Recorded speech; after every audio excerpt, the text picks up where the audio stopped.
que el Señor ha dado, grandes, fieles.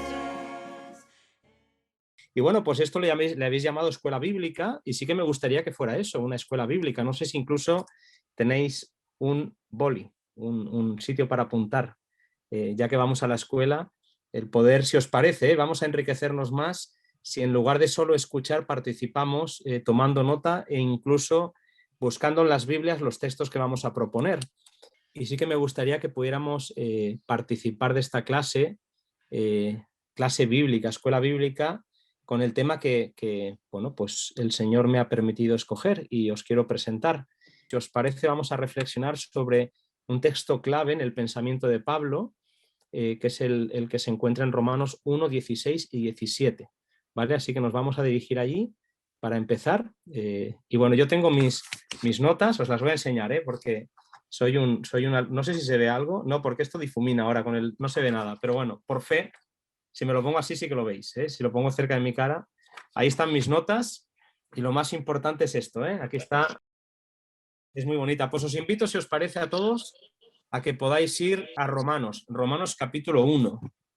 Vamos a empezar por ahí, ¿de acuerdo? Este es el texto en el que vamos a, si os parece bien, fundamentar nuestra meditación, nuestra reflexión hoy y mañana. Os quiero decir, hermanos, que llegan tiempos en los que, como el texto va a decir, el justo vivirá por la fe. Ya no sirve vivir por la fe del otro, ni sirve vivir por lo que los demás me dicen. Es peligroso dejarse llevar por lo que los maestros dicen y es peligroso dejarse llevar por lo que todo el mundo dice en Internet, porque hoy en día en Internet no todo lo que se oye es correcto. Así que nosotros haremos como Isaías, a la ley y al testimonio. Amén. Iremos a la Biblia en busca de lo que el texto nos puede revelar, ¿de acuerdo? No queremos ser contrarios a los bereanos, queremos comprobar que todo lo que se nos dice es correcto a través de la palabra. Jesús habló con los saduceos y les dijo que estaban equivocados porque ignoraban el poder de Dios y no conocían la Escritura, cuando ellos negaban la resurrección. Nosotros no queremos ser como los saduceos, queremos ser como discípulos del Maestro. ¿De acuerdo? Así que vamos a Romanos 1, 16 y 17. Ya os digo que hoy vamos a centrarnos en el 17 y el viernes que viene vamos a tratar el 16. Y me preguntaréis ¿por qué? Pues porque sí, no hay una explicación, simplemente porque me apetece hacerlo así y así os lo propongo, ¿de acuerdo? No sepa mal, empezaremos por el 17 y el viernes que viene atacaremos juntos el 16. Este es el texto que vamos a leer. Dice: no me avergüenzo del Evangelio, porque es poder de Dios para salvación de todo aquel que cree, en primer lugar para los judíos y también para los griegos. Y ahora viene el versículo 17. Porque en el Evangelio la justicia de Dios es revelada por medio de la fe y para la fe, como está escrito, mas el justo vivirá por la fe. ¿De acuerdo? El texto que leemos en Romanos, cuando él dice como está escrito, es un texto, ¿recordáis de qué profeta? ¿Dónde está escrito esto? ¿Lo recordáis alguno? Muy bien, lo he visto en la boca de Mercedes, Habacuc, ¿de acuerdo? Es en el profeta Habacuc. El justo vivirá por la fe. Es una frase que Pablo copia de Habacuc y la copia en este contexto. Un contexto en el que Pablo, siendo un judío del primer siglo, dice en un contexto romano: yo no me avergüenzo, a mí no me da vergüenza el Evangelio, porque el Evangelio yo sé que es poder, tiene poder para transformar, es poder para salvación de todo aquel que cree. Primero el judío, pero también el griego. Y ahora viene el por qué. Porque en el Evangelio, que es de lo que no me avergüenzo, dice, se revela la justicia de Dios, que es de lo que vamos a hablar hoy, y se revela de esta manera, por medio de la fe y para la fe, porque como está escrito, el justo vivirá por la fe, ¿de acuerdo? Así que este es el texto que os propongo hoy. ¿Qué es la justicia de Dios? ¿Qué podemos sacar de ese texto en el que nos dice que en el Evangelio, que es aquello que tiene poder para transformar vidas, se revela la justicia de Dios, ¿de acuerdo? Vamos a analizarlo paso a paso. Os voy a invitar a que veáis primero conmigo a Jeremías. Jeremías, ¿de acuerdo? En esta escuela bíblica vamos a ir de Pablo a Jeremías un momentito. Así que si tenéis vuestras Biblias en cualquiera de sus versiones, Jeremías capítulo 23. Jeremías capítulo 23. ¿De acuerdo? Y vamos a leer los versículos 5 y 6. Es una promesa preciosa y dice así. Estamos, Jeremías capítulo 23, versículos 5 y 6. En nuestra escuela bíblica leemos lo siguiente. Vienen días, dice el Señor, en que levantaré a David renuevo justo y reinará como rey, el cual será dichoso y actuará conforme al derecho y la justicia en la tierra. Pregunto, ¿de quién está hablando? ¿Quién es el renuevo de David? ¿Quién es el que reinaría como rey? ¿Quién es el que haría justicia? ¿Quién es ese? Jesús. Es Jesús, correcto, estamos de acuerdo. Está hablando de Jesús, es una promesa, llamamos promesa mesiánica, ¿verdad? Vienen días, esto es un anuncio que Dios hace, a pesar de que Jeremías va a ver el exilio en Babilonia, la promesa es que vendrá el renuevo de David, vendrá el hijo de David, vendrá el Mesías, que es Jesús. En sus días, fijaos qué bonito, en sus días será salvo Judá e Israel habitará confiado. Y este será su nombre con el cual lo llamarán el Señor, justicia nuestra. ¿De acuerdo? Así que Cristo es nuestra justicia. ¿De acuerdo? Estamos de acuerdo, ¿no? Esto es una promesa mesiánica que habla de, a pesar de los malos tiempos que les va a tocar vivir a Judá e Israel, llegará un día en el que Jesús aparecerá en la escena, el Mesías, el Hijo de David, aparecerá en la escena y será llamado el Señor, justicia nuestra. De hecho, si me queréis acompañar, si pasamos un par de páginas en el capítulo 26, Jeremías también, capítulo 26, perdón, he dicho 26, no, es 33, 33. Eso sí, el versículo es el 16. 33, 16. 33, 16. Si lo tenéis, dice así, en aquellos días Judá será salvo y Jerusalén habitará segura y se le llamará el Señor, justicia nuestra. Es la misma promesa, estoy repitiéndola, simplemente que la dice en el 23 y la dice en el 33, ¿vale? Así que la primera pista que tenemos, cuando dice que en el Evangelio la justicia de Dios se nos revela, y eso hace que Pablo no se avergüence del Evangelio porque es poder, porque en el Evangelio se ve la justicia de Dios, lo primero que vemos es que lo que se revela de Dios tiene que ver con aquel al que llamamos Cristo el Mesías, ¿de acuerdo? Cristo es la justicia de Dios revelada, ¿sí? Pero vamos a avanzar un poquito más, ¿de acuerdo? Cristo es la justicia de Dios revelada y eso es lo que hace que Pablo no se avergüence del Evangelio. Jesús dirá, ¿os acordáis? Escudriñad las Escrituras porque creéis que en ellas tenéis la vida eterna, pero ellas son las que dan testimonio de mí. Toda la Escritura me habla de Jesús. Si yo leo toda la Biblia, pero después de leerla no tengo una imagen clara de quién es Dios a través de Cristo, he leído mal. Si yo leo la Biblia solamente para centrarme en cómo vestir, en cómo comer, si mi religión está más basada en obras, en acciones, en actitudes, que en un conocimiento relacional de aquel que se me revela en la Escritura, estoy perdiendo de vista el objetivo de la revelación. La Biblia no es un manual de instrucciones, como a veces decimos. La Biblia me habla de Dios, ¿de acuerdo? Y la mayor revelación de Dios es Jesucristo. Por eso el del ideal discípulo, el que me ha visto a mí, ha visto al Padre. ¿Estamos de acuerdo? ¿Sí? Estamos diciendo que Jeremías identifica la justicia de Dios como el Mesías, ¿de acuerdo? Seguimos avanzando un poquito más. Hemos dicho que el texto que Pablo toma, más el justo vivirá por la fe, se lo toma prestado a Habacuc. Hemos dicho eso, ¿de acuerdo? Y os pregunto también, ¿cuántas veces, si recordáis, cuántas veces cita Pablo este versículo en el Nuevo Testamento? A ver si alguien lo sabe, alguno de los alumnos aplicados que tenemos en esta clase. Saludo a Marta Pérez, te saludo. No sé si eres Marta, sí eres Marta, sí, ahí te veo. Muy bien, entonces yo pregunto, ¿cuántas veces cita este versículo Pablo? ¿Alguien lo sabe? Si nadie lo sabe, lo digo yo, lo cita 4 veces, 2 en Gálatas, 1 en Hebreos y 1 en Romanos, ¿de acuerdo? Entonces vamos a ir a Gálatas, por ejemplo, Gálatas. Para los buenos alumnos de esta clase diré que Gálatas es una epístola preciosa, creo que ya todos lo sabéis, y es una epístola en la que Pablo condensa el pensamiento de la salvación por la fe, la justificación por la fe. No somos salvos por lo que hacemos, somos salvos por lo que Él ha hecho. No somos salvos por lo que hacemos en respuesta a lo que Él ha hecho, sino que somos salvos por la aceptación en fe de lo que Él ha hecho por cada uno de nosotros. Es muy bonito porque el énfasis de la salvación no está en el hombre, sino que está en Dios. Y Dios es tan magnánimo que lo regala de forma gratuita al hombre. Otra cosa es lo que la salvación produce en el hombre. Y eso dirá Pablo que son los frutos del Espíritu o el fruto del Espíritu. Es decir, si yo soy salvo, no puedo permanecer como si no hubiera pasado nada en mi vida. Pero lo que está pasando en mi vida no es lo que yo hago para ganarme el cielo, sino que es el resultado de lo que Cristo está haciendo en mí. ¿De acuerdo? Esto Gálatas lo explica de una forma preciosa. Y si me queréis acompañar en Gálatas, en el capítulo 3, vamos a leer en el versículo 11, dice así. Si lo tenéis conmigo, simplemente es por repasar dos de los textos en los que Pablo citará una vez más el texto de Habacuc. Dice así en el versículo 11 del capítulo 3, y que por la ley nadie se justifica ante Dios es evidente. ¿Por qué? Porque el justo por la fe vivirá. ¿De acuerdo? Yo no me justifico por lo que hago, sino que me justifica aquel que en mí está haciendo una obra. La justicia no tiene que ver con lo que yo hago, sino con lo que Él hace en mí. ¿De acuerdo? Por eso el Evangelio es tan bonito.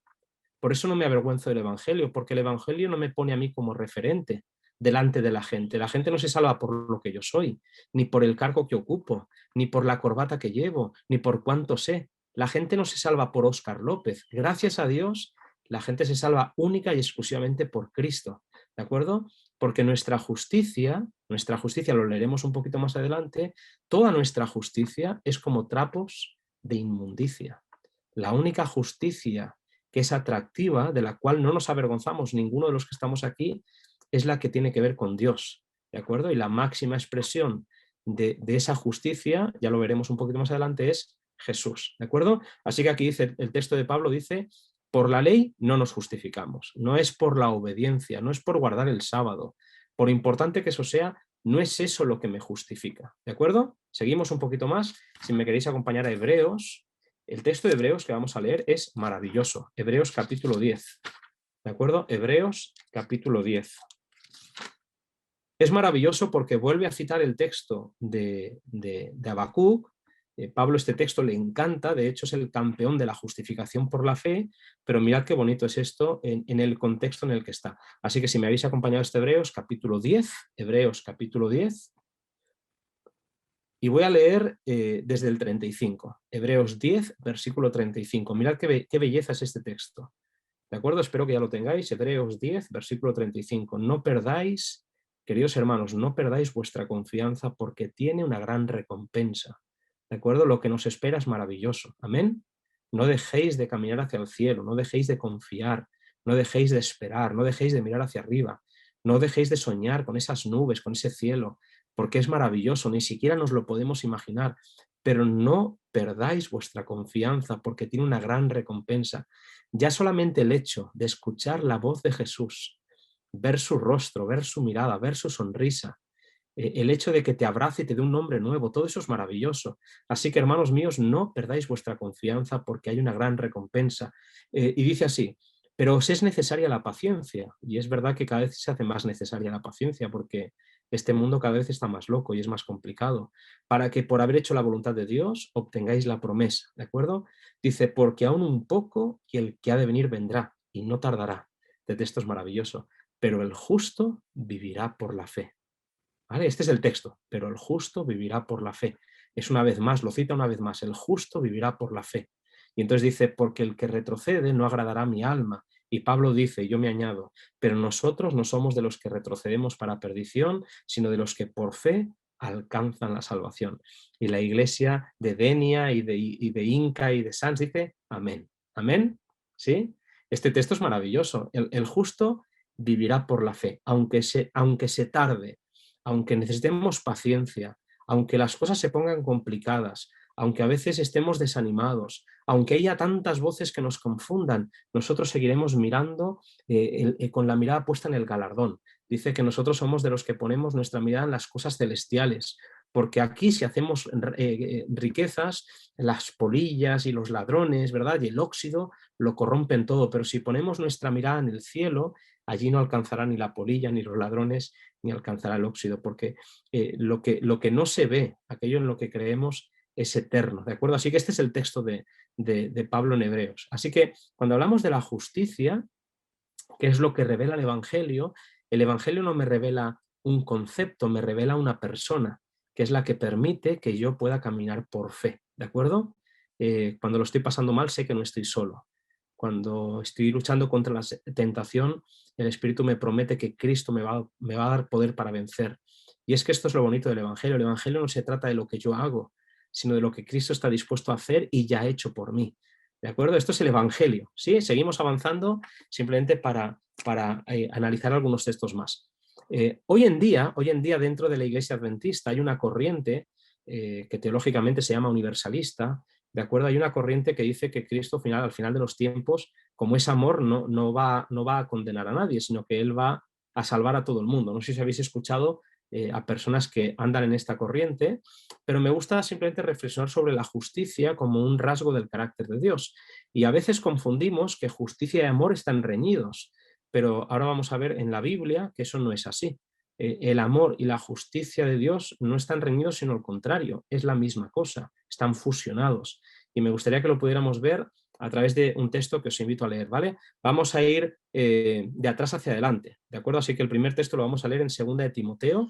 2 de Timoteo. Recordad que 2 de Timoteo es la última carta que escribió Pablo, y él dice: el tiempo de mi partida está cercano. No sé si lo recordabais, pero este texto es maravilloso, ¿de acuerdo? Por lo demás, dice, es muy bonito, ¿no? Dice, porque he peleado la buena batalla, ¿os acordáis? He acabado la carrera, he guardado la fe. Por lo demás, me está reservada la corona de vida. Y no solo a mí, sino a todos aquellos que aman su venida. Y mira, vamos a leer este texto porque la expresión que quiero utilizar está en el versículo 8, ¿de acuerdo? Estoy en el capítulo 4 de 2 de Timoteo. Mi emoción me ha hecho adelantarme y ya lo he citado de memoria, pero lo vamos a leer juntos, ¿de acuerdo? El texto es muy bonito, ¿eh? He peleado la buena batalla, estoy en el capítulo 4 de 2 de Timoteo, versículo 7, he acabado la carrera, he guardado la fe. Por lo demás, a pesar de que me van a cortar la cabeza en breve, me está reservada la corona de justicia que en aquel día, y mira lo que dice, me dará el Señor, el juez. ¿Cuál es la palabra? ¿Qué viene ahora? ¿El juez? ¿Cómo? Justo. El juez justo. El juez justo. El Señor tiene reservada una corona para cada uno de nosotros que no nos ganamos. Y esto es maravilloso, no nos la ganamos, se nos regala. De hecho, y esto es una pequeña ventana a la eternidad, dice que la corona lo primero que haremos es quitárnosla. ¿Y qué haremos con ella? Arrojarla a los pies de Jesús, porque reconoceremos que Él es digno, digno. 3 veces diremos, digno, digno, digno, y entonces cantaremos con los ángeles, con todos los redimidos y con todos los mundos no caídos, el cántico de Moisés y del Cordero. ¿No es maravilloso esto? O sea, que el juez justo, me tiene reservada una corona a mí, que no soy justo, que no lo soy. Pero Cristo en mí, delante del Padre, intercede para que Dios no vea a Óscar López, sino que vea a Cristo en mí. Y esto es el Evangelio. Decidme si el Evangelio no es bonito. A veces lo hacemos muy complicado y a veces lo hacemos todo muy, muy normativo, ¿no? Es que no puedes hacer esto, es que no puedes hacer aquello. Pero el Evangelio no se trata tanto de qué puedes hacer y qué no puedes hacer, sino cuánto le permites hacer a Él en ti, cuánto te está cambiando el carácter. ¿De acuerdo? Esto es maravilloso. El juez justo nos dará una corona. ¿De acuerdo? Así que acordaos esta expresión, juez justo. ¿Vale? Vamos a Salmos. Vamos a Salmos, en el capítulo 7, Salmos 7, versículo 11. Mira, es una declaración solamente, ¿eh? Es por seguir la lógica de Pablo. Pablo llama a Dios juez justo y el salmista dice, es un salmo de David, dice, Dios es juez justo y Dios está irado contra el impío todos los días. Este es un texto que por mucho que nos duela es lo que la Escritura revela. ¿Vale? Así que mirad el texto, Dios es juez justo y tiene reservado para mí una corona que yo reconoceré y no tengo más remedio que hacerlo porque quiero hacerlo, que no es mía, que se me ha dado por gracia. Estamos de acuerdo, ¿verdad? Y entonces yo la arrojaré a los pies de Jesús. Pero es que David dice, ese juez justo que por amor y misericordia me regala una corona, es un Dios que también a la vez dice, está enfadado. Eso es algo legítimo en él. Dios tiene todo el derecho a estar enojado porque al final él lo que dice es, mía es la venganza. Hay tantas cosas injustas que no se van a arreglar en este mundo hasta que Dios no las arregle, que hemos de confiar en Él, en sus tiempos. Y esto lo veremos un poquito más adelante. Permitid que lo veamos un poquito más adelante. Pero acabo de esta frase, Dios es juez justo. Y vamos un poquito más atrás al Génesis. Ya vamos al principio de todo, capítulo 18. ¿Vale? Estamos analizando el concepto de la justicia de Dios, ¿vale? Que se revela de forma maravillosa en el Evangelio, en la persona, en la obra, en el ministerio, en la intercesión de Jesús. Pero estamos viendo qué declaran los escritores bíblicos. Y lo que declaran es que es juez, por lo tanto va a impartir justicia, está haciendo un juicio, pero es justo. Y ya nos da una pista qué tipo de justicia es la suya cuando me dice que el juez justo me regalará una corona. ¿Por qué? ¿Por qué me la va a regalar? ¿Sabéis por qué? Porque Dios me ama, no porque yo la merezca. Pero ahora veremos cuál es la condición que Él me pone para recibirla, que también hay condiciones. Ahora lo veremos un poquito más adelante. ¿Vale? Me gustaría que me acompañarais al capítulo 18 de Génesis, una historia muy conocida. Es la intercesión de Abraham a favor de Sodoma. ¿Recordáis la historia? ¿La recordáis bien? Aparecen unos viajeros, ¿verdad? En el encinar de Mamre, esto nos lo dice el capítulo 18 al principio, aparecen unos viajeros, Abraham los invita, preparan toda la comida para que ellos puedan comer y finalmente de los viajeros 3 se marchan y uno se queda. Y Jesús tiene porque creemos que es Jesús, ¿no? El ángel del Señor, tiene una reflexión, dice, ¿cómo le voy a ocultar a Abraham lo que voy a hacer? ¿Cómo se lo voy a ocultar? Si va a ser padre de una gran nación, va a ser padre de la simiente. Entonces, os acordáis del texto, ¿verdad? Cómo le dice, mira, Abraham, la ciudad que está abajo, en el valle, Sodoma, va a quedar destruida. Como Abraham tiene a su sobrino, a Lot, en la ciudad, intercede.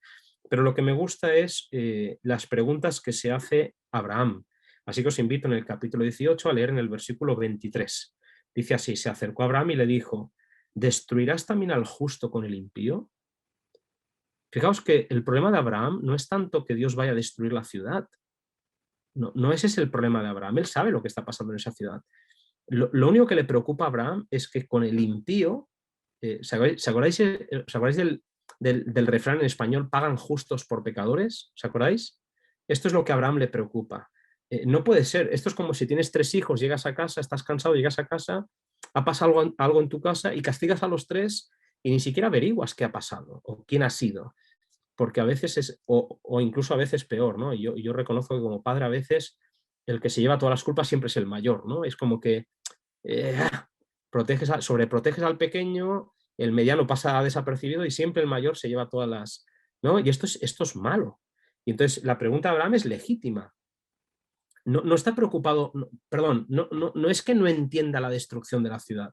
Lo que le preocupa es si Dios va a ser justo. Eso es lo que le preocupa. ¿De acuerdo? ¿Destruirás también al justo con el impío? Y entonces empieza, ¿os acordáis? Empieza a negociar o empieza a interceder.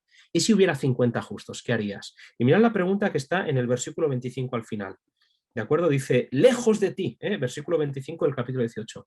Lejos de ti, dice mi versión, el juez de toda la tierra, ¿no ha de hacer lo que es justo? ¿El juez de toda la tierra no ha de hacer lo que es justo?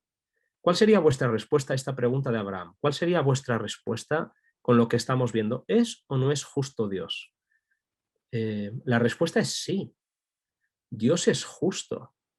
Y os pregunto, después de esta declaración que hacemos por fe, que Dios es justo, que lo dice David, que lo dice Pablo, que lo dice Juan, Dios es justo. Después de esta declaración, ¿qué pasó en Sodoma? ¿Qué pasó en Sodoma? Y todos conocemos la historia. Bajan los ángeles, ¿verdad? Van hasta la casa de Lot, Lot les pide que se queden, no, vamos a la plaza a dormir, no, quedaos. Llegan todos los hombres, mayores y viejos y jóvenes, hacen violencia para intentar arrebatar a estos hombres. Aquí nos paramos mucho a hablar si era homosexualidad o si era sodomía o si era lo que fuera, lo que fuera. Lo que la Biblia declara es que la maldad de aquella ciudad había llegado a su límite, que se acabó. Y entonces Dios actuó y al día siguiente la ciudad quedó destruida. De hecho, tuvo que sacar por misericordia, dice el texto bíblico, tuvo que sacar a Lot por misericordia, no tuvo que arrancar. Y me acuerdo en los textos preciosos, dice, corre, huye por tu vida, huye. Y de hecho, Lot, si no llega a ser por la misericordia divina, hubiera quedado destruido, porque al final el problema de la persona justa que vive en un lugar injusto es que si no te cuidas, acabas contagiándote. Pero este no es el objetivo de este tema. Solamente deciros, hermanos míos queridos, que cuando hablamos de la justicia de Dios no entra en los parámetros nuestros. Dios es mucho más justo de lo que nosotros entenderemos jamás, y en su justicia, legítimamente Dios se reserva el derecho, y yo lo agradezco, de finalmente poner en orden todas las cosas que el hombre no ha sabido hacer. ¿De acuerdo? Sigo un poquito más, ¿de acuerdo? Vamos a Isaías. Vamos a ver el contraste entre la justicia de Dios. Dios es justo, lo acabamos de ver. Acompañadme, Isaías. Vamos a avanzar. Isaías 64. Isaías 64. Es un texto muy conocido. Hay muchas versiones, pero la versión más conocida es la que dice que nuestras justicias son como trapo de inmundicia, ¿de acuerdo? Nuestras justicias, nuestros actos buenos, nuestras bondades, nuestro carácter está manchado, está contaminado, ¿de acuerdo? Frente a un Dios justo, y ahora veremos más cualidades de Dios, frente a un Dios justo, nosotros tenemos un carácter que son trapos de inmundicia, ¿de acuerdo? Incluso nuestras buenas obras a veces están motivadas por malas motivaciones. A veces nuestras buenas obras son simplemente el resultado de un corazón egoísta que quiere parecer lo que no es. ¿De acuerdo? Así que este texto es muy conocido. Vamos a Daniel, nuestro gran profeta Daniel, que para los adventistas es un profeta muy querido. ¿De acuerdo? Daniel, y vamos al capítulo 9. Capítulo 9. Estamos en plena oración. ¿Os acordáis de la oración de Daniel en el capítulo 9? En el capítulo 8 era 2300 tardes y mañanas y el santuario será purificado, y Daniel quedó turbado en el capítulo 8. ¿Os acordáis, no? No entendía la visión, y entonces en el capítulo 9 arranca, antes de explicarle las 70 semanas, con una oración preciosa, ¿vale? Pues no vamos a leer toda la oración, pero os pido que leamos el versículo 7. Daniel 9, versículo 7. Mirad esta declaración. Recordad que Isaías dice que nuestra justicia son como trapos de inmundicia. Mirad lo que dice Daniel, en la misma línea, ¿eh? Tuya es, ¿estáis conmigo? Daniel 9, versículo 7. Tuya es la justicia, y nuestra la confusión de rostro que en el día de hoy lleva todo hombre de Judá, los habitantes de Jerusalén y todo Israel, los de cerca y los de lejos, en todas las tierras donde los has esparcido, a causa de su rebelión con que se rebelaron contra ti. ¿Veis el contraste? Dejadme que lo ponga así. ¿Veis el contraste, verdad, hermanos? Por un lado, tuya es la justicia. Dios es Dios. Y Isaías dirá en el capítulo 55 que sus caminos son mucho más altos que los nuestros. ¿Recordáis? Y sus pensamientos mucho más altos que los nuestros. Así como el cielo es más alto que la tierra, así sus pensamientos, sus caminos. Dios es maravilloso. Y esto es lo bonito de Dios, que no lo podemos interpretar a través de nuestro razonamiento. Y mira qué bonito es. Mientras que tuya es la justicia, dice Daniel, nuestra es la confusión. Mientras tuya es la justicia, porque eres bueno y eres paciente y eres bondadoso y eres fiel y eres bueno, mientras que tuya es la justicia, nosotros, como estamos en rebelión, estamos confundidos. ¿Veis el contraste o no? No dice tuya y nuestra es la justicia, no compartimos ese rasgo con Dios. No somos buenos por naturaleza. Y esto quiero que lo entendamos. Por eso el Evangelio es tan bonito. Por eso Pablo dice, yo no me avergüenzo del Evangelio, porque el Evangelio no me señala a mí, lo señala a él. Dice que hemos sido llamados para anunciar las virtudes de aquel que nos llamó de las tinieblas a la luz. Y esto me encanta, porque al final mi mensaje, mi discurso, no tiene que ser, mirad qué bien me alimento, mirad qué bien como, mirad cómo me visto, mirad qué música escucho. A veces somos un poco pesaditos porque ponemos al hombre en el centro de la religión, pero la religión de la Biblia es, mirad qué bonito es Él, mirad qué bueno es Él, mirad qué maravilloso es Él, mirad qué paciente es Él. ¿Me entendéis? Tuya es la justicia y nuestra es la confusión. Cada cosa en su lugar. Dios es bueno y yo en Cristo, quiero ser bueno por la acción del Espíritu en mí. Pero si yo fuera por mí mismo, separados de mí, dice Jesús, nada podéis hacer. Esto es bonito, ¿verdad? ¿Es bonito o no es bonito el Evangelio? Claro, si el Evangelio lo conviertes en una serie de normas, si el Evangelio lo conviertes solamente en obligaciones, si el Evangelio está todo el día señalando lo mal que lo hacen los demás, que si el Vaticano, que si los jesuitas, que si eso es el Evangelio, entonces no me extraña que te avergüences del Evangelio. Pero Pablo dice, el Evangelio yo no me avergüenzo porque es poder de Dios. Y el poder de Dios no reside en lo que yo hago, sino en lo que Él ha hecho. ¿De acuerdo? Mira, Daniel, tuya es la justicia y nuestra la confusión. Cada cosa en su lugar. Y un texto más, Filipenses 3. Vamos a Filipenses. Mirad este texto de Filipenses. Estamos diciendo, hemos citado dos textos. ¿De acuerdo? Simplemente lo recordamos. Isaías dice, nuestra justicia son trapos de inmundicia. Daniel dice, tuya es la justicia y nuestra es la confusión. Y fijaos cómo lo dice Filipenses en el capítulo 3, versículo 9. Recordad que Filipenses capítulo 3 es el texto en el que Pablo dice, todo lo que yo tenía por ganancia lo he estimado como pérdida y lo tengo por basura, ¿os acordáis? Por el amor del conocimiento de Cristo. Estos Filipenses 3. Yo era espectacular, yo era fariseo, yo me eduqué a los pies de Gamaliel, yo era de la secta de los fariseos y estaba en el Sanedrín, yo era un número uno. Pero ¿sabéis qué? Todo aquello me parece absurdo porque ahora he descubierto a Jesús. Esto es Filipenses capítulo 3. Y mirad cómo lo dice, si me queréis acompañar, en el versículo 9. Mirad qué bonito. Dice, bueno, voy a leer, es que lo tendría que leer todo, pero dice así, a partir del versículo 8 a la mitad. Si me queréis acompañar, Filipenses 3, 8, segunda parte. Dice así, por amor a Él lo he perdido todo y lo tengo por basura para ganar a Cristo y ser hallado en Él. Qué bonito es este, es esconderme en Jesús, ser hallado en Él, no por tener mi propia justicia que se basa en la ley, sino la que se adquiere por medio de la fe en Cristo, la justicia que procede de Dios y cuya base es la fe. ¡Wow! Mirad cómo profundiza Pablo. Isaías nos ha dicho que nuestra justicia es trapo de inmundicia y él dice, ¿sabes qué? Yo no quiero estar en Cristo por mis méritos, por mis obras, por mi obediencia. A veces insistimos mucho, queridos hermanos, a veces ponemos demasiado énfasis en la respuesta del hombre y Pablo dice, yo quiero esconderme en Jesús, ser hallado en Él, no por la justicia de la ley, sino por la justicia que viene de Dios, que es la de la fe. ¿De acuerdo? ¿Veis un poquito la idea, no? Ahora lo vamos a explicar un poquito más, pero fijaos, este texto es maravilloso. Yo me emociono cuando leo estos textos de Pablo. Me encantaría tener la misma experiencia. Todo lo que yo tuve por ganancia, lo tengo por basura, por amor a Él. Me encanta Jesús.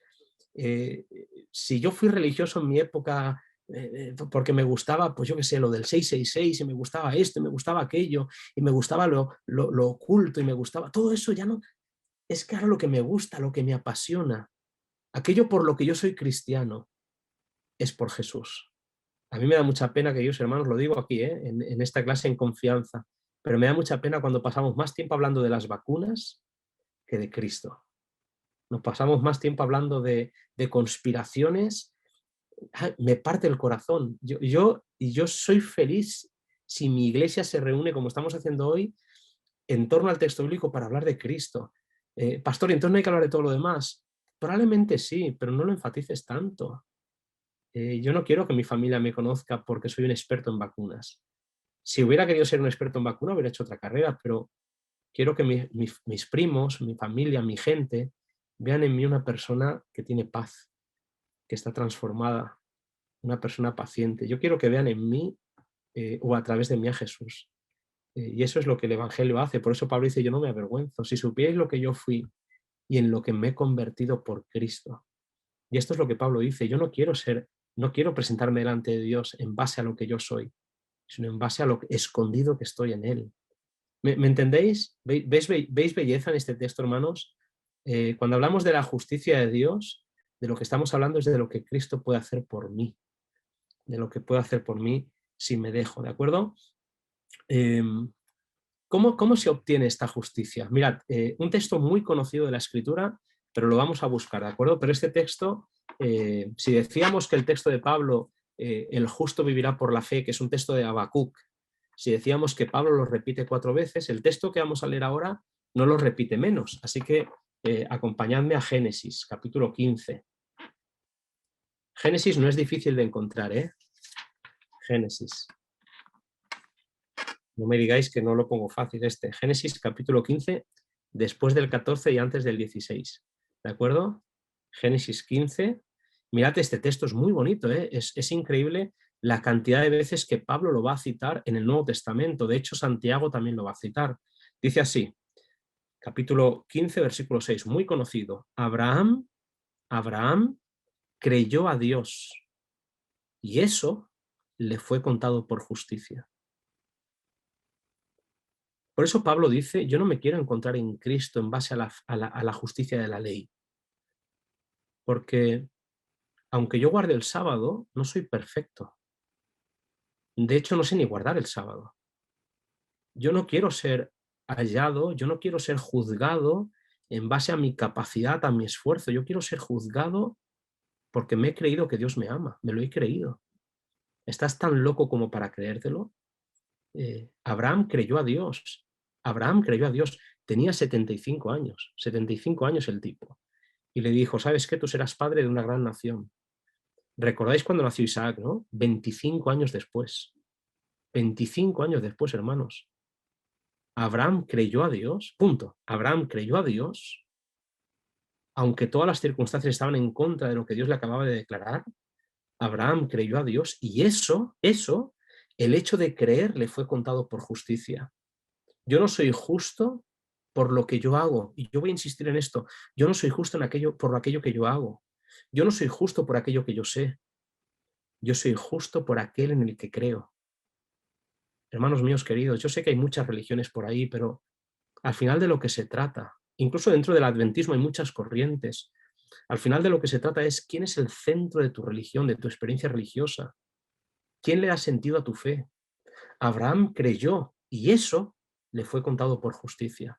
Me parece fantástico porque cuando dice que en el Evangelio, Romanos 1,17, en el Evangelio se revela la justicia de Dios. ¿Sabéis qué? Cuanto más miro a Jesús, más soy transformado por la acción del Espíritu. Mi justicia es un proceso en el que Dios es el alfa y la omega, el principio y el fin, el autor y el consumador. Pablo dice, estoy convencido de esto, que el que empezó en vosotros la buena obra la terminará. Sabéis que lo único que se le pide al hombre es que siga mirando, que siga caminando. Y me parece algo muy bonito. Abraham creyó y nosotros, si estamos aquí es porque hemos creído. Estamos lo suficientemente locos como para creernos la locura de la cruz y el hecho de que Cristo va a volver, ¿vale? Abraham creyó, ¿vale? Y eso le contó por justicia. Vamos un momentito a Romanos. Romanos capítulo 10. Romanos capítulo 10. Ahí vamos, paseando por la Biblia, ¿eh? Romanos capítulo 10. Acordaos, es Mateo, Marcos, Lucas, Juan, Hechos y después viene Romanos, capítulo 10, después del 9 y antes del 11. Es por facilitar, ¿eh? Por ayudarnos entre todos. ¡Wow! Este texto es maravilloso. Vamos a leer los versículos 3 y 4. Romanos 10, versículos 3 y 4.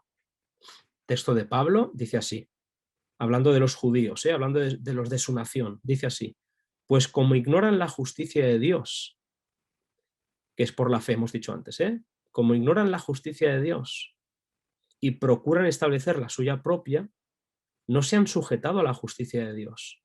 Y mirad, porque el cumplimiento de la ley es Cristo, para justicia de todo aquel que cree.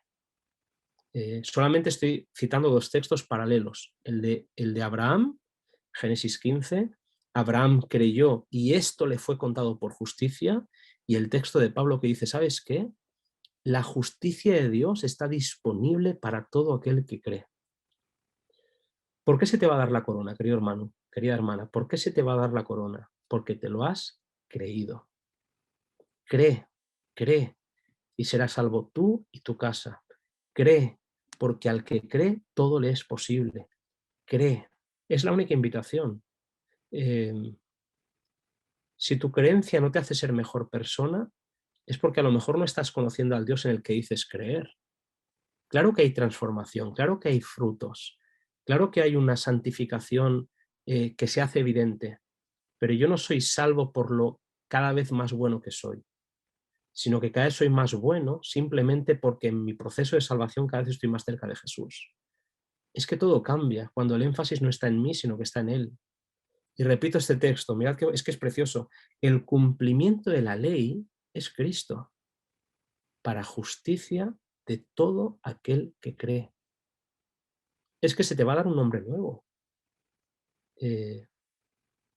porque has creído, te lo has creído, has aceptado a Cristo como Salvador.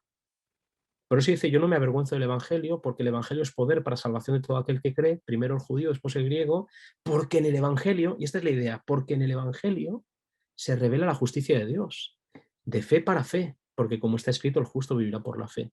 Así que cuando tú predicas el Evangelio, dime, ¿qué estás predicando? Cuando tú compartes las buenas nuevas de la salvación, ¿qué estás compartiendo? Cuando tienes que compartir un vídeo, cuando tienes que compartir un mensaje, cuando tienes que compartir una noticia, ¿qué estás compartiendo? Lo que compartes, señala la justicia de Dios, revela su belleza, su carácter, o lo que compartes simplemente arroja sospechas sobre todo el mundo y critica a los que no son como tú. ¿Qué evangelio estás predicando? ¿Qué evangelio estás compartiendo? Y os digo, queridos hermanos, llega el momento en el que nos tenemos que tomar en serio qué tipo de cristianos somos, porque vendrán muchos y dirán en aquel día, Señor, Señor, pero si en tu nombre yo no os conozco. Pero si en tu nombre hicimos, yo no os conozco. Y vamos a llegar al clímax de esta presentación, ¿de acuerdo? Simplemente recuerdo Romanos 1:17, porque en el Evangelio, se revela la justicia de Dios, en un proceso de fe para fe, de gloria en gloria, de día en día. Hay un proceso de transformación, ¿de acuerdo? Y la justicia de Dios es accesible para todo aquel que cree, porque Abraham creyó y eso le fue contado por justicia. Y la buena noticia del Evangelio es que tú no te salvas, sino que Él te salva, Él te transforma y Él te santifica, ¿de acuerdo?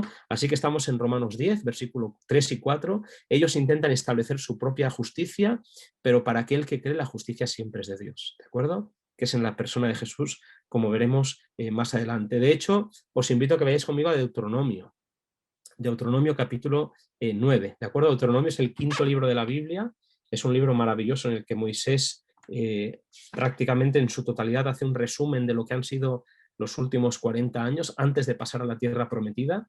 Es un libro, el de Deuteronomio, que los adventistas tendríamos que leer por lo menos una vez al año, por lo menos, y reflexionar, porque es los consejos de un gran profeta para el pueblo que está a punto de entrar en la tierra prometida. Así que me parece que es un libro maravilloso para nosotros también. Pero mirad qué bonito es este capítulo. El capítulo 9, y os voy a leer los versículos, si os parece, 4 y 5. Así que para que los que estéis tomando notas, para el examen que vendrá ahora, Deuteronomio capítulo 9, versículos 4 y 5. 9, 4 y 5. Está hablando Moisés y dice así: cuando el Señor tu Dios los haya echado delante de ti, no digas en tu corazón, por mi justicia me ha traído el Señor a poseer esta tierra, pues por la impiedad de estas naciones el Señor las arroja delante de ti. ¿Vale? Por si no ha quedado claro, el versículo 5 dice: no es por tu justicia ni por la rectitud de tu corazón que entras a poseer la tierra de ellos, sino por la impiedad de estas naciones el Señor tu Dios las arroja de tu presencia, y para confirmar la palabra que él había jurado a tus padres, Abraham, Isaac y Jacob. ¿De acuerdo? ¿No os parece maravilloso? Oye, cuando entréis en el cielo, no digáis, es ridículo, no lo digáis, por mi justicia Dios me ha traído hasta aquí. No, no es así. Es por gracia, es por misericordia. ¿De acuerdo? Este texto es maravilloso porque lo que me dice es lo que ha dicho Isaías antes: mi justicia delante del Señor. Muy bien, pero ¿me entendéis? El texto dice, no es mi justicia, no es por mi justicia. Y esto es algo que yo quiero enfatizar. En el Evangelio, del que Pablo no se avergüenza, se revela la justicia de Dios. Es que es Él quien se revela en el Evangelio. Pablo dice, nosotros, este texto, acordaos de este, nosotros no nos predicamos a nosotros mismos, sino a Jesucristo. ¿Cuál es tu evangelio? Repito, ¿cuál es tu evangelio? ¿Cuál es tu mensaje? ¿Qué es lo que tú muestras a la gente? ¿De qué le hablas a la gente? Cuando te preguntan en tú en qué crees y qué diferencia hay entre adventistas y católicos, ¿qué te vas? Directamente a hablarle de la Virgen y de... Háblales de Jesús. Y me dice, no, pastor, pero la verdad presente, sí, pero estamos en el mundo presente y el mundo presente no conoce a Jesús. Entonces, la verdad presente es lo que el mundo necesita hoy. El evangelio no cambia, no hay otro evangelio. Mañana hablaremos, bueno, el viernes que viene hablaremos de esto, pero no es por tu mérito, no es por tu justicia. Por eso Pablo dice, yo no me predico a mí mismo, me escondo. Ya no vivo yo, sino que Cristo vive en mí. Y lo que queda en la carne lo vivo en la fe del Hijo de Dios, el cual me amó y se entregó a sí mismo por mí. Texto precioso. Por eso digo que me encanta el texto de Pablo cuando dice, quiero ser hallado en él, es que quiero... Oye, ¿y Pablo dónde está? Escondido detrás de Jesús. Esto es algo maravilloso, ¿de acuerdo? Así que repito, repito los textos que hemos dicho. Creyó Dios a Abraham y le fue contado por justicia. Así que la justicia viene por el creer, por el creer. 2, Pablo dice, ellos intentan establecer su propia justicia en base a su obediencia a la ley, pero la justicia que viene de Dios es la que Él regala a todos aquellos que creen, ¿vale? Lo mismo que Abraham. Y finalmente este texto de Deuteronomio, texto de Moisés, dice, hey, cuando llegues al cielo, cuando llegues a la tierra prometida, no digas que es por tu justicia, no es por tu justicia, ¿de acuerdo? Siempre es por gracia y siempre es por misericordia, ¿vale? Vamos con la recta final de esta lección o de este tema que hoy hemos presentado. La recta final no deja de ser la guinda del pastel. A mí me encanta lo que vamos a ver ahora, así que no os relajéis ni dejéis de escribir. Esto es maravilloso, ¿vale? Recordáis que en Éxodo, el segundo libro de la Biblia, que nos relata justamente la salida del pueblo de Israel de Egipto, que se convertirá en una tipología, en un ejemplo de lo que nosotros vivimos al haber salido del pecado y estar en el desierto hasta que por fin podamos estar en casa, en la tierra que se nos ha prometido. Pero el libro del Éxodo nos narra las vicisitudes y las rebeliones y las rebeldías y las cabezonerías y las críticas y las quejas. Y de hecho, constantemente y murmuró el pueblo contra Moisés y contra Aarón y contra... ¿Os acordáis, no? Hay un momento en el que Dios se cansa. Y esto es un texto que quizás no entendamos bien, pero Dios dice, ¿sabes qué? Voy a borrar este libro, este pueblo, lo voy a borrar de la faz de la tierra. Estoy harto de ellos. Entonces Moisés intercede, ¿os acordáis? Entonces dice, vale, está bien, iré con vosotros, pero no entraré con vosotros a la tierra prometida. Entonces Moisés queda súper chafado. Esto lo recordáis, y si no lo recordáis es bueno que lo recordéis y que volváis a leer el libro del Éxodo también. Pero hay un momento en el que Moisés, que tiene esa intimidad con Dios, dice que él hablaba cara a cara con Dios. Recordáis el texto, ¿no? Él hablaba cara a cara con Dios. Hay un momento en el que Moisés dice, muéstrame tu gloria, muéstrame tu gloria. Y de hecho os invito a que veáis conmigo a Éxodo 33 y con esto vamos a terminar en el versículo 18. Es un texto muy conocido, es uno de mis textos favoritos. De los miles de textos favoritos que tengo, este es uno más. Dice así, Éxodo 33, versículo 18. Moisés dice, muéstrame tu gloria. ¿Lo tenéis en vuestras Biblias? No, no os fiéis de mí, miradlo en vuestras Biblias. Éxodo 33, 18 dice, muéstrame tu gloria. Y mirad lo que el Señor le responde. Yo quiero que esto lo veáis con calma conmigo. El Señor le respondió, muéstrame tu gloria. Y el Señor le respondió, yo haré pasar toda mi bondad. ¿Qué es la gloria de Dios? Es su carácter. ¿Estamos de acuerdo? ¿Sí? ¿Y cómo es Dios?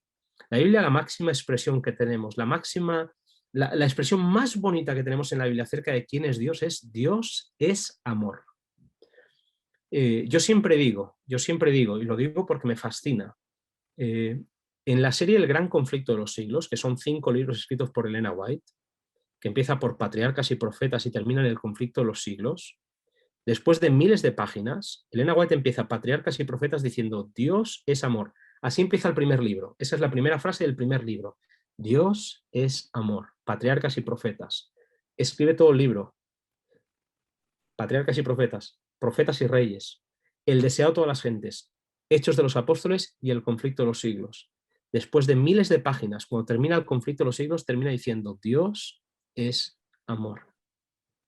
Porque el conflicto en el que tú y yo estamos es un conflicto en el que un ser desafió precisamente la esencia de Dios. No, Dios, tú no eres quien dices ser. Tú no eres amor. El acusador de los hermanos, Satán, el adversario, su lucha no es contra nosotros. Por eso nuestra lucha no es contra carne ni sangre, es contra él. ¿Estamos juntos en esto, hermanos? Cuando Moisés dice, muéstrame tu gloria, es porque el ser humano, y yo creo que como creyentes nosotros anhelamos, estamos tan hartos de sucedáneos, estamos tan hartos de no tener la esencia de quién es realmente Dios. Gracias a Dios que hemos tenido a Jesús y a través de Jesús podemos conocer a Dios.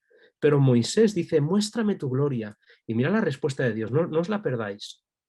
Yo haré pasar toda mi bondad delante de tu rostro y pronunciaré mi nombre.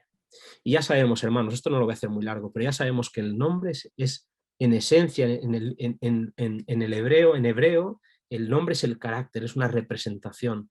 El nombre representa quién soy. Y Dios le dice, yo voy a hacer 2 cosas. Te voy a mostrar mi bondad y voy a pronunciar mi nombre. Eso lo hace como respuesta a la petición de Moisés. Muéstrame tu gloria. ¿Estáis conmigo, verdad? ¿Sí? ¿Estáis conmigo? ¿Sí? Estamos hablando de la justicia de Dios. ¿Sí? Y Moisés dice, muéstrame tu gloria. Esto es el capítulo 33. En el capítulo 34, en el versículo 6, dice así. Capítulo 34, versículo 6. Este es un texto muy conocido. Dice, el Señor pasó delante de él y exclamó, Señor, Señor, Dios fuerte, misericordioso, piadoso, lento para la ira y grande en misericordia y en la verdad, que guarda misericordia a millares, que perdona la iniquidad, la rebelión y el pecado, todo tipo de rebelión, todo tipo de pecado, Él lo perdona. Dice, pero que de ninguna manera, porque esto también forma parte del carácter de Dios, pero que de ninguna manera, por mucho que a muchos les duela, que de ninguna manera tendrá por inocente al culpable. Este es Dios, este es Dios.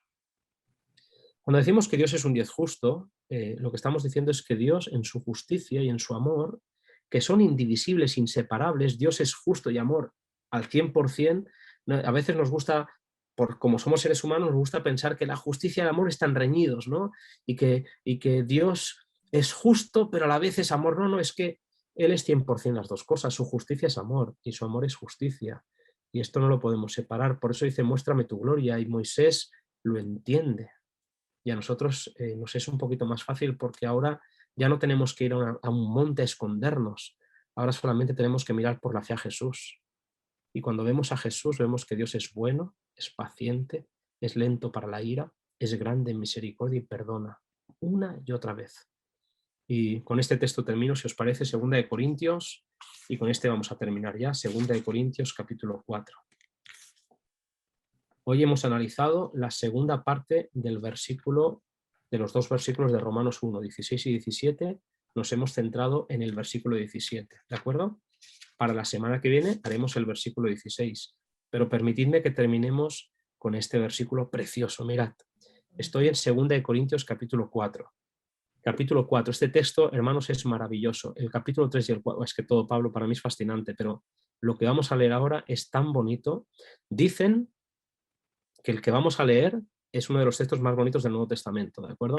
No digo que sea de los más conocidos, de los más bonitos, ¿de acuerdo? Antes de leer el versículo 6, que es el que vamos a leer al final, solamente permitid que lea la última parte del versículo 4, ¿de acuerdo? Estoy en 2 Corintios 4, versículos del 4 al 6. Voy a leer la segunda parte del versículo 4. Dice así: la luz del Evangelio de la gloria de Cristo, que es la imagen de Dios. El versículo completo dice: esto es entre los incrédulos a los que el Dios de este mundo les cegó el entendimiento para que no resplandezca en ellos. Esto es lo que Satanás quiere. Esto es lo que Satanás quiere. Y escuchadme bien, hermanos, lo digo, creo que ungido por el Espíritu, os lo digo, tened cuidado, porque lo que Satanás quiere es que la luz del Evangelio de la gloria de Cristo no resplandezca en vosotros. Uno puede ser cristiano, uno puede ir a la iglesia toda la vida, uno puede decir que es religioso y sin embargo no resplandecer con la luz del Evangelio, sino estar maldito por un entendimiento lleno de ceguedad. Hay mucha gente que habla mucho pero no conoce a Jesús. Hay mucha gente que comparte muchos vídeos y muchas porquerías pero no conoce a Jesús. Nuestro Evangelio es Cristo y su justicia. ¿De acuerdo? Nuestro Evangelio es Cristo y su justicia. Cualquier evangelio que no levante a Jesús no es evangelio, hermanos míos, queridos. Y Satanás está empeñado en hacer que nuestro entendimiento se ciegue para que la luz del evangelio de Cristo no resplandezca en nuestros corazones. Esto es una advertencia en el nombre del Señor que os digo, tened cuidado. Tanto vosotros que estáis aquí escuchándome hoy como los adventistas deberíamos tener todos cuidado. ¿De acuerdo? Mira lo que dice, ¿eh? Satanás se empeña en que no resplandezca en ellos la luz del Evangelio, mirad, de la gloria, muéstrame tu gloria, de la gloria de Cristo, que es la imagen de Dios. ¿Quieres conocer a Dios? Mira a Jesús. ¿Quieres ser un buen religioso? Enamórate de Jesús. Apasionate por Él. Escóndete en Él. Eso es todo lo que se te pide, hermano mío querido. Nosotros, ya lo he dicho antes, no nos predicamos a nosotros mismos, sino a Jesucristo como Señor. Amén. Nosotros no nos predicamos a nosotros mismos. Los adventistas hacemos, los adventistas no comemos, los adventistas... No, nosotros no nos predicamos a nosotros mismos. Si alguien me quiere imitar, porque en mi vida hay evidencias de que doy el fruto del carácter que Cristo quiere en mí, que me imite, pero nadie se va a salvar por lo que come o deja de comer. Que nadie se moleste con lo que digo, ¿eh? Nosotros no nos predicamos a nosotros mismos, sino a Jesucristo como Señor. Y a nosotros como vuestros siervos por amor de Jesús. Y este es el texto que dicen que es de los más bonitos del mundo, ¿vale? Así que si os lo queréis aprender, os lo invito a que os lo aprendáis. Porque Dios, que mandó que de las tinieblas resplandeciera la luz, es el que resplandece en nuestros corazones para ser, escuchad, para ser iluminados con el conocimiento de la gloria de Dios en el rostro de Jesucristo. Mientras que Satanás se empeña en que no veamos a Jesús, ni siquiera en el Evangelio, Jesús quiere resplandecer. Dios quiere brillar en nuestros corazones porque por la fe, estamos mirando cara a cara a Jesús. ¿Qué es la justicia de Dios? La justicia de Dios es Cristo. Por eso dice que Él no se avergüenza del Evangelio, porque en el Evangelio se revela a Jesús. ¿De acuerdo? ¿Y cómo se hace? En un proceso de fe para fe. Y al final del tiempo, hermanos míos queridos, que ese tiempo está llegando, el justo, no porque sea bueno, sino porque ha creído, el justo vivirá por la fe, vivirá con la mirada puesta en Jesús. Esta es la lección que hoy hemos compartido, ¿de acuerdo? ¿Quién es Dios? Dios es lo más bonito, de verdad, que jamás nos podrá llegar a pasar. ¿Y por qué lo sabemos? Porque hemos visto a Jesús. ¿Vale? Este es el tema de hoy. Grandes, fieles, todas las promesas que el Señor ha dado. Grandes, fieles, en ellas yo por siempre confiaré. Todas sus promesas para el hombre fiel, el Señor por su palabra.